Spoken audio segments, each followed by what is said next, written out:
Hello students, मैं विष्णु कुमार आपका हमारे यूट्यूब चैनल के ऊपर आपका हार्दिक अभिनंदन और स्वागत करता हूं। स्टूडेंट्स, आज के सेशन और इस वीडियो में हम पढ़ेंगे अभाज्य गुणनखंड विधि के द्वारा एलसीएम और एचसीएफ किस प्रकार से ज्ञात करते हैं। और ये हमारा कॉन्सेप्ट बड़ा ही इंपॉर्टेंट होने वाला आज के सेशन के अंदर।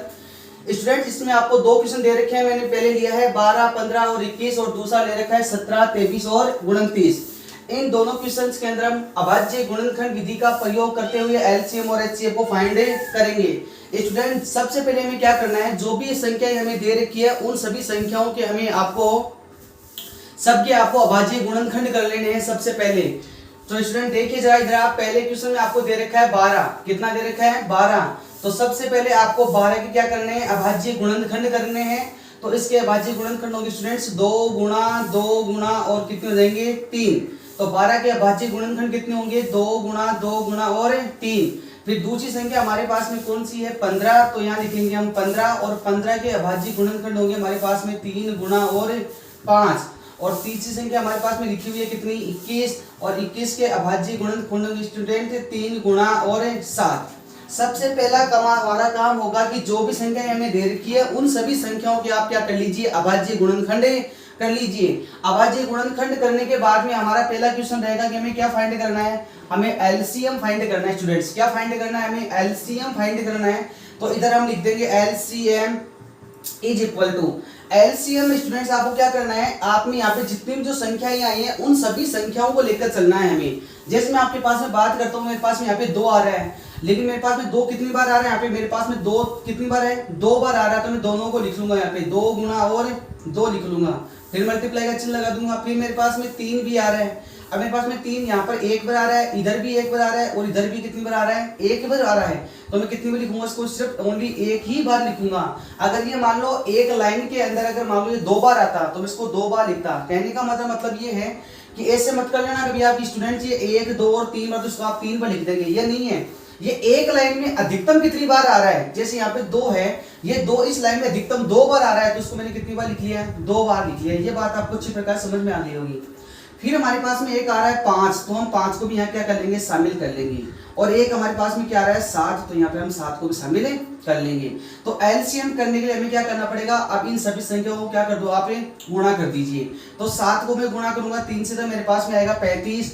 और 35 को गुणा करूंगा मैं 3 से, तो कितना आएगा मेरे पास में? 105। और 105 को फिर मैं 2 से कितने से गुणा करूंगा? 2 से, तो मेरे पास बनेगा 210। और 210 को गुणा करूंगा मैं 2 से, कितने बनेगा? 420। तो फाइनली स्टूडेंट्स, हमारे पास में जो एलसीएम फाइंड होगा कितना? हमारे पास में 420 फाइंड हुआ है। इसके बाद में हमें फाइंड करना है क्या? हमारे इसका एचसीएफ फाइंड करना है। क्या फाइंड करना है हमें? एचसीएफ। तो इधर लिख देंगे हम एचसी और एफ।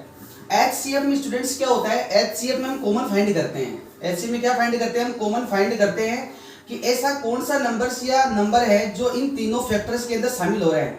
तो आप देखेंगे सर हमारे पास में यहाँ पे 3 आ रहा है, यहाँ भी 3 आ रहा है, और हमारे पास में यहाँ भी क्या आ रहा है? 3 आ रहा है। इसका मतलब ये 3 जो है ये तीनों संख्याओं के गुणनखंड के अंदर क्या हो रहा है? शामिल हो रहा है। इसका मतलब हमारे पास में इसका एचसीएफ जो बना वो कितना बड़ा स्टूडेंट्स? हमारे पास में 3 बन जाएगा। ये बात आपको अच्छी प्रकार से समझ में आ गई होगी।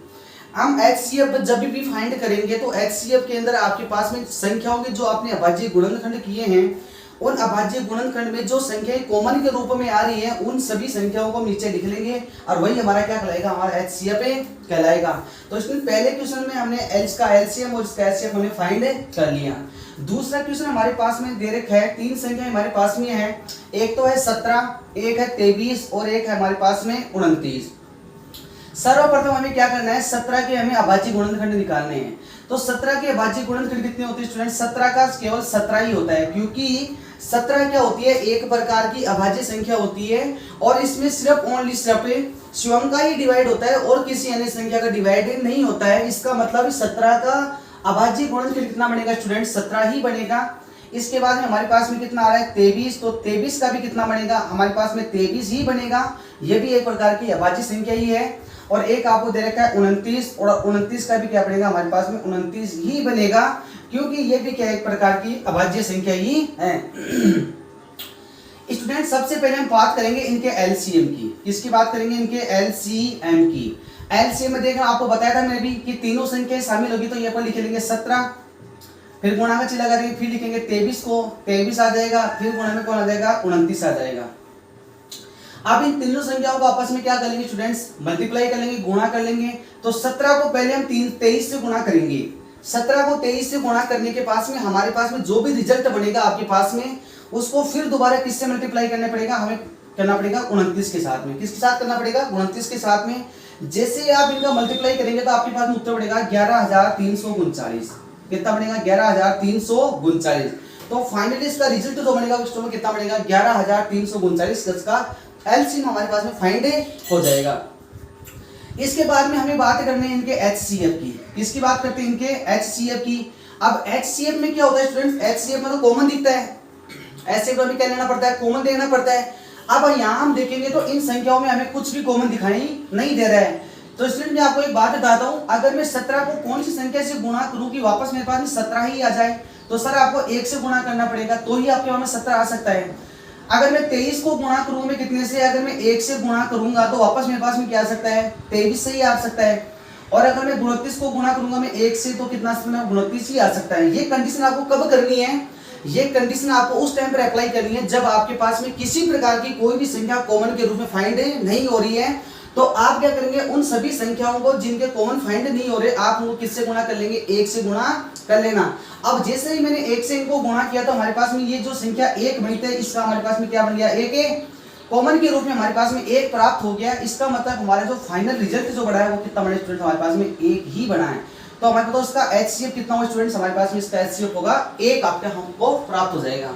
तो स्टूडेंट्स इस वीडियो के अंदर हमने बात क्या पढ़ी, अभाज्य गुणनखंड विधि के द्वारा एलसीएम और एचसीएफ किस प्रकार से फाइंड करते हैं। इस वीडियोस के हमने इस कॉन्सेप्ट के बारे में बात की है और ये क्वेश्चन एग्जाम की दृष्टि से बड़ा ही इंपॉर्टेंट है। अगर उम्मीद करता हूँ अगर आपको ये वीडियो अगर समझ में आया है तो आप जरूर लाइक एंड शेयर करें। थैंक यू एंड धन्यवाद।